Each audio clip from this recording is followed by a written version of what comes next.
pessoal, eu sou a Carolina dos Santos da Fonseca, médica veterinária, e sou responsável pelo módulo de técnicas cirúrgicas.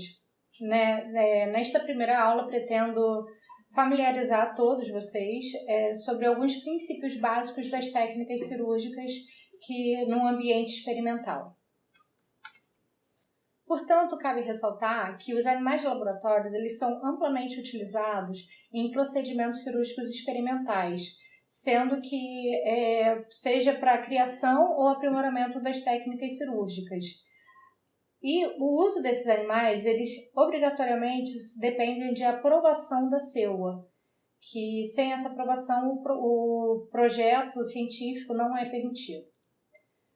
Além disso, temos a Resolução Normativa número 6 do CONSEA, que afirma que é necessário, é obrigatório ter um médico veterinário competente na equipe da pesquisa, porque ele é que vai ser responsável pela elaboração da técnica cirúrgica, além dos cuidados com os animais. Então, é muito importante que ele tenha conhecimento tanto do comportamento e da biologia animal. Além disso, é muito importante, quando se trata de animais de laboratório, a gente lida com vida. Então, é extremamente importante a gente ter cuidado com o bem-estar, porque, além disso, você vai ter também influência nos resultados das pesquisas. Então, é muito importante que a gente, quando faz cirurgia em algum animal, ter os cuidados pós-operatórios, diria também aqui os cuidados pré-operatórios, que é toda a preparação para a cirurgia. Também você ter uma equipe habilitada para avaliação pós-operatória, que essa equipe ela vai ser responsável por anotar todos os dados e mudanças, alterações que ocorram no animal, no pós-cirúrgico, e através disso essas informações chegarão ao responsável da pesquisa, que dependendo da situação, se o animal estiver com um sofrimento acima do que seria aceito pela ética, ele tem que fazer o ponto final humanitário, que consiste na eutanásia do animal, quando este não tem mais solução, no caso. A dor é um dano irreparável. E aí não pode ser usado os dados dele para pesquisa íntegra. Bom, agora vamos falar sobre o ambiente cirúrgico, que é considerado uma área limpa, e por isso ela tem bastante regras e restrições para toda a equipe, seja desde circulação, acesso, até mesmo a realização dos procedimentos. É muito importante seguir todas essas regras, porque por se tratar de um ambiente que tem bastante risco microbiológico e também de acidente. Além disso, o ambiente cirúrgico ele deve ser o mais calmo, o mais tranquilo possível, porque você está lidando com vida, seja tanto animal como humana. Enquanto esse paciente estiver consciente, ele pode sofrer bastante estresse, né? Então, é importante você realmente passar a tranquilidade, ser um ambiente mais acolhedor possível. Dentre os materiais, a gente tem alguns graus de riscos, como, por exemplo, bisturi, agulha, compressa e tubo. Como tem contato direto com sangue ou áreas sem barreira mucosa, eles são considerados de alto risco microbiológico ou de acidente, né? Tem também já o endoscópio e sonda, ele tem contato direto com mucosa, já é considerado o grau de risco médio.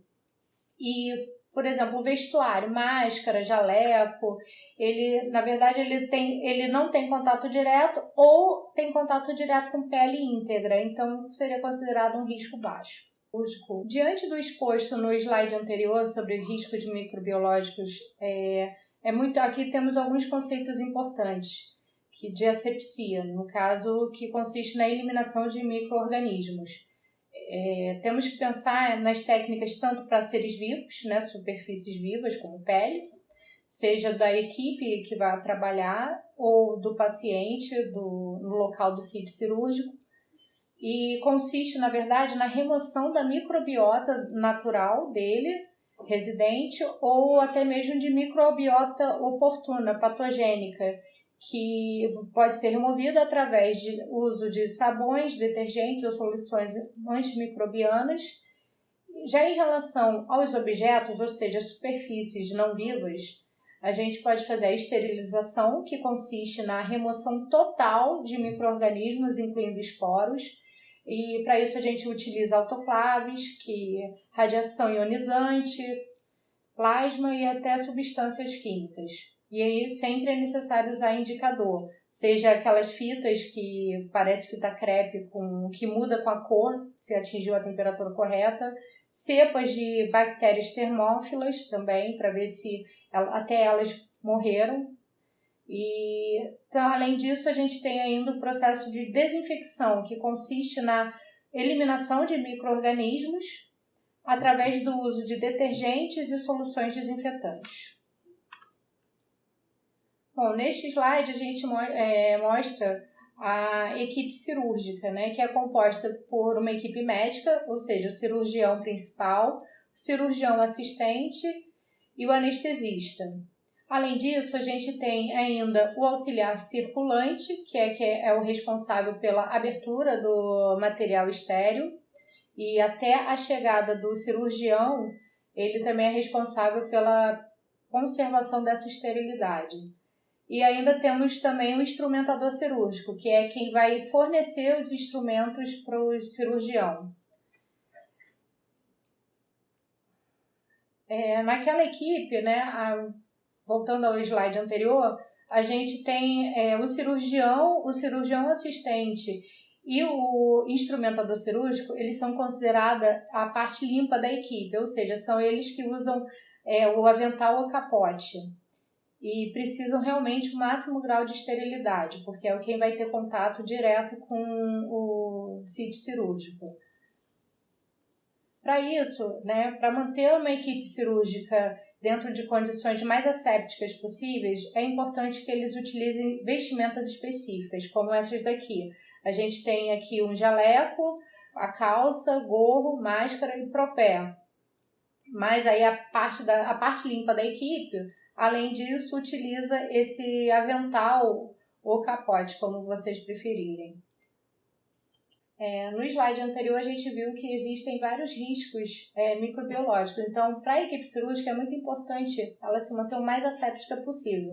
Para isso, a gente utiliza a escarificação cirúrgica, que consiste num processo que visa eliminar a carga microbiana transitória e residente da pele, deixando um efeito residual ainda na equipe para que reduza o máximo possível o risco de contaminação. E é sempre importante frisar que é sempre da área mais limpa para a mais suja, sem retornar da área contaminada para a área menos contaminada. Vamos lá, temos algumas etapas. Antes de você colocar a vestimenta, assim que chegar no local de trabalho, o correto é você sempre fazer uma boa lavagem das mãos, até os cotovelos, para já reduzir ao máximo a sujidade. Após isso, você coloca seu pijama cirúrgico, né? Seja calça, jaleco, enfim. E a máscara, o gorro e o propé. Aí, depois, uma outra observação importante é que o lavatório, ou seja, o local da escovação, ela tenha um acionamento que não necessite das mãos e que, de preferência, fique de frente para um espelho para a realização de check-up da vestimenta. Depois que colocou essas vestimentas, você vai fazer a escovação cirúrgica, que aí você vai usar iodopovidona, clorexidina, álcool 70, que são substâncias desinfetantes que vão atuar mais nessa microbiota. Aqui temos uma ilustração mostrando como é que devem ser feitas as lavagens da mão. Você molha, depois coloca o sabão, esfrega bem a palma das mãos, friccionando entre si. Vai esfregar a palma da mão direita contra o dorso da esquerda e vice-versa, entrelaçando os dedos. Vai ensaboar os dedos, friccionando os espaços interdigitais. Vai esfregar o dorso dos dedos com uma das mãos na palma da mão oposta, segurando os dedos de movimento vai e vem. Esfregar também o polegar, com o auxílio da palma da outra mão, utilizando movimentos circulares, friccionar a polpa digital da unha da mão contra a palma da outra mão, fazendo movimentos circulares, e esfregar o punho esquerdo com o auxílio da palma da mão, utilizando o movimento circular também. Depois você vai fazer o enxágue, que aí você tem que ter cuidado para a água da área contaminada não ir para a área limpa. Então, você, uma vez molhou a mão, você já vai manter elas elevadas, para não evitar que escorra. Depois você vai secar as mãos com papel toalha descartável, iniciando pelas mãos e seguindo pelos punhos. É sempre da área mais limpa para mais suja. Já o processo em si de antisepsia, o preparo pré-operatório das mãos, que é quando você já colocou as suas vestimentas, antes de entrar para o centro cirúrgico, você vai primeiro abrir a torneira para molhar as mãos, depois vai começar a recolher com a mão em concha o antisséptico e espalhar. Você vai usar, por exemplo, um sabonete de clorexidina e vai esfregar bem, limpando já, removendo a sujidade, e depois disso você vai usar a escovinha, que pode já estar impregnada com alguma substância desinfetante, esfregando principalmente embaixo das unhas, aqui ao redor das unhas, e toda a pele também, né? E aí vai descendo. Desceu, não volta. E depois vai enxaguar, fazendo o mesmo procedimento, molha, enxágua as mãos e vai elevando, que é para a água da área mais suja não ir para a área mais limpa. E em seguida, aí agora tem um processo de secagem que é um pouquinho mais chato, que na verdade você não pode secar, uma vez que já usou aquela toalha ou papel, você não pode passar na área que esteja limpa. Então, passou uma vez, aí já vira um lado, passa o outro. Aí, ou descarta, ou se ainda tiver outra dobra, você vai usando a parte que não foi utilizada na área limpa. Aí, depois desse processo, você tem a paramentação cirúrgica estéril, que isso daí é para a equipe que é limpa.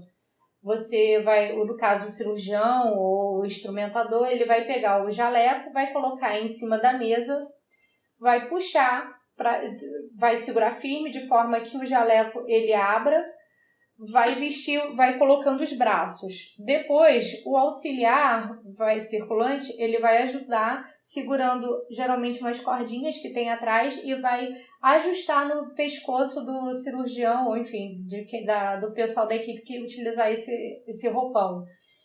E aí depois ela termina de fechar, de forma que jamais pode encostar na parte externa da roupa. De preferência, se ela precisar ajustar alguma coisa, utilizar por dentro da roupa, que não é considerada estéril. A parte externa é totalmente estéril. Além disso, tem ainda o calçamento das luvas estéreis, que aí também você pode fazer tanto com a ajuda de um auxiliar ou como sozinho. Aqui na foto tem uma ilustração mostrando a própria pessoa colocando, né? Então você tem que ter sempre muito cuidado de não tocar na superfície externa da luva.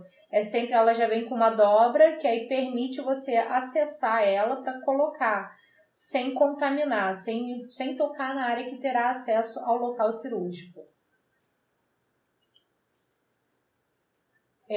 Em relação à preparação do local cirúrgico, né? O que é o local cirúrgico? O local cirúrgico é exatamente o local de eleição para a realização da cirurgia no paciente. É uma área que você precisa, antes disso, você vai fazer a identificação e avaliação do paciente, né? Verificar realmente se é aquele animal ou aquela pessoa, enfim. E depois você vai fazer a avaliação clínica e também vai avaliar os exames desse paciente, se está tudo ok. Estando ok, você vai fazer a sedação. Se for um paciente agitado que não permita você, na maioria das vezes é animal, a gente precisa fazer uma sedação prévia antes de fazer uma tricotomia, que consiste na remoção dos pelos da superfície que será eleita como local cirúrgico. E em alguns casos, se você precisar fazer a cirurgia em algum membro, é necessário você fazer isolamento dele, né? Então, você pode utilizar uma luva e fixar essa luva com algum esparadrapo ou algo que sirva realmente para fixar de forma a minimizar risco de contaminação, por exemplo, de uma pata. Você não tem como fazer uma higienização perfeita de uma pata, né? Então, realmente você... e vai manter os pelos também, não tem por que fazer a tricotomia. Então, é importante fazer o isolamento dessa área. Depois disso, você vai remover esse pelo, vai limpar o aribal, tirar o excesso de pelo que ele tem e vai posicionar na mesa cirúrgica. E aí tem que ser um posicionamento adequado de forma a permitir maior exposição do local cirúrgico para o cirurgião. E depois disso, você vai fazer a antisepsia do sítio cirúrgico, que consiste na utilização de detergentes e soluções antissépticas e também sempre do centro para fora, né? Ou seja, você tem aqui, ó, mostrando na figura, a a circulante, fazendo a higienização do animal, passando aqui, no caso, uma iodopovidona. Mas aí, vamos lá, esse processo, você, na verdade, pode fazer o revezamento com iodopovidona e álcool 70 de forma alternada, 3 vezes cada um, de forma que dure uns 5 minutos de ação dessas substâncias. No final, se você utilizou iodopovidona, você pode borrifar ou pincelar uma solução de iodopovidona 10%, ou seja, mais diluída, sobre o local cirúrgico. Agora, se você terminou utilizar, por exemplo, a clorexidina, você pode deixar em contato com a pele até o final do procedimento e depois enxágua com álcool 70 ou solução salina. Campos cirúrgicos, eles são panos estéreis que servem como barreira e devem ser posicionados somente após a antisepsia do local cirúrgico. E ela vai exatamente delimitar a área que será feita a ferida cirúrgica. Só que, lembrando, é importante deixar sempre uma área para possíveis ampliações, caso seja necessário. E esses panos cirúrgicos eles podem ser fixados com as pinças, como temos aqui a pinça Bacalhau. Ou, caso não tenha essas pinças, você pode também fazer uma fixação com, por exemplo, um fio de nylon, né? Faz um ponto simples fixando na pele do paciente. E depois ainda você pode colocar mais um pano por cima, fenestrado ou não, e aí lembrando de nunca perfurar esse pano, porque você vai ser um pano que você vai ter contato direto da mão do cirurgião com o local cirúrgico. Então, é muito importante não furar para evitar ao máximo o risco de contaminações. Aqui temos as nossas referências bibliográficas que foram utilizadas para a elaboração desta aula. E é isso, pessoal. Muito obrigada.